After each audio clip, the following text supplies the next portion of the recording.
Olá pessoal, então no texto 4 do nosso módulo a gente viu um pouquinho, já começou a introduzir como é que a gente usa o mapa de processos numa auditoria de políticas públicas. Nesse texto a gente vai entrar em um pouquinho mais de detalhe sobre os produtos intermediários que a gente vai gerando, que a gente chama de entregáveis da auditoria, que a gente vai gerando ao longo desse processo até ter o nosso acervo de riscos. Então o primeiro produto que a gente tem é o acervo de fatores de risco.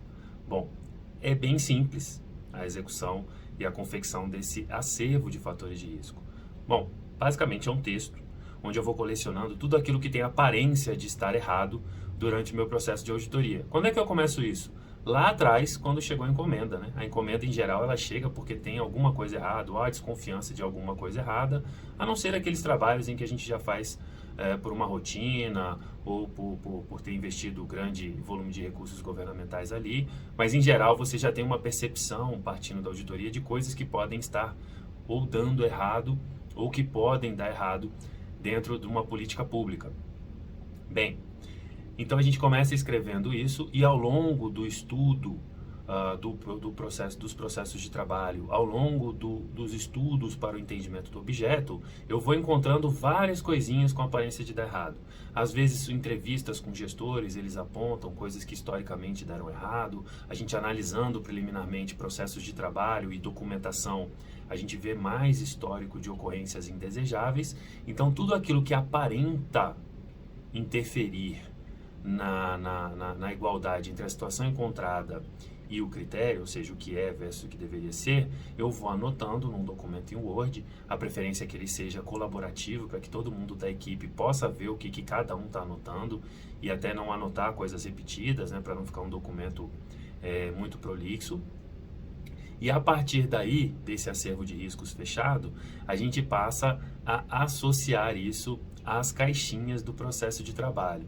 Então, um outro entregável que a gente tem nesse processo é o mapa de processos com os acervos de riscos associados a eles. Vocês vão ver que isso vai facilitar enormemente a confecção do próximo produto, que é o acervo de riscos. O acervo de riscos, a exemplo do que é o acervo de fatores de risco, ele é um documento em Word também colaborativo, em que vocês vão estudar e vocês vão escrever juntos, né, vocês da equipe, o risco na sintaxe adequada. Então vocês vão juntar vários fatores de risco, em geral 3, 4 ou 5 fatores de risco, em uma sintaxe de risco que tenha as causas, as fontes e as vulnerabilidades, a situação encontrada, que é um item ali do processo, do mapa de processos, uma atividade, um produto que esteja diferente daquilo que está definido no critério, ou seja, está diferente de como ele deveria ser, e que tem um impacto ali no objetivo da política pública, um impacto negativo, né? Por isso que a gente chama de situação indesejada, né? E que a gente ainda não tem as evidências, ou até tem as evidências, mas ainda não fez aquele trabalho de execução da auditoria.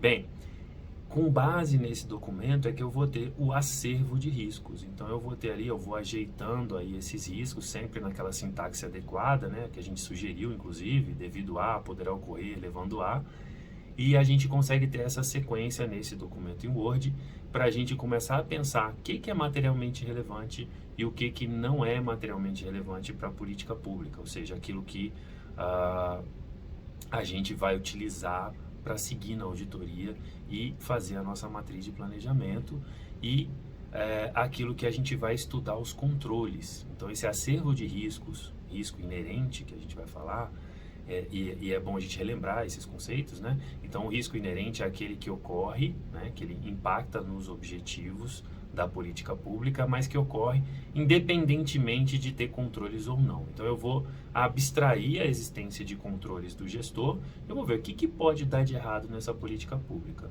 Porque o passo seguinte é a gente ver, beleza, uma vez a gente tendo já a ideia do que pode dar de errado numa política pública, baseado no estudo do seu passado ou na lógica de organização dos seus processos de trabalho, então a gente vai poder trabalhar finalmente nas respostas a riscos dos gestores. Então a gente vai analisar os controles que estão aplicados ali dentro para ver o que o gestor já resolve e o que o gestor aparentemente não resolve. Então, o estudo dos controles, ele é muito importante para a gente ver, olha, isso aqui o gestor já resolve, eu posso me pronunciar sobre aquilo e dizer, isso o gestor já resolve. E aquilo que o gestor não resolve é o que vai para a minha matriz de planejamento, é o que vai subsidiar a confecção das questões de auditoria. Então, é assim que a gente trabalha ali para confeccionar o acervo de riscos que vai ser a base para o resto da auditoria toda. Bem, boa leitura para vocês.